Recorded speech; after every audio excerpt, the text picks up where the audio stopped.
قبل كمذيعين اثنين، مذيع ومذيعة في أحد القنوات الصديقة المحلية. فشلون كانت التجربة؟ من وين جت فكرة أنكم تطلعون كمذيعين؟ والله شوفي، هي الفكرة طبعا من فاطمة. حلو فاطمة هذه. يعني مو متعود ترى اقول فاطمة. انا اقول فاطمة، راح اقول فاطمة بكون على راسي. دلعت تستاهل. لا والله تستاهل. هي كانت صاحبة الفكرة، وانا طبعا البداية كنت معارض الفكرة هذه. بس بعد الزواج قالت لي رائد ايش رايك نطلع فكرة جديدة؟ قلت له اوكي. حبيت انا العمل.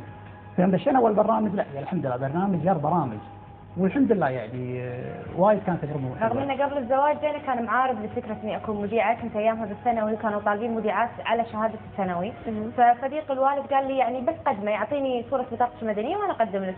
فقلت له لا ترى في فرصه جاتني اني اكون مذيعه، انا حلم حياتي يعني. فقال لي لا يا انا يا الاذاعه. فقلت له لا انت. قصيت عليه انا كذابه.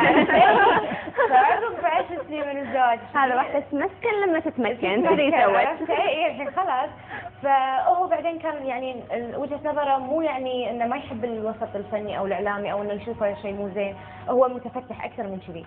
لكن هو كانت الفكره ان انا ما اقدر احميك، انا اكون برا، وبعدين حتى لو اجي وياك لوكيشن ولا استوديو ما لي اي سلطه اني ادش. منو هذا؟ صح. اي الحين انه كزوجي وكذي لا، انه يعني يقدر يدرعم اي مكان، عرفتي؟ يوم دشينا المجال الاعلامي لا قلنا نقضي اكثر وقت مع بعض، يعني وايد كان شيء حلو يعني.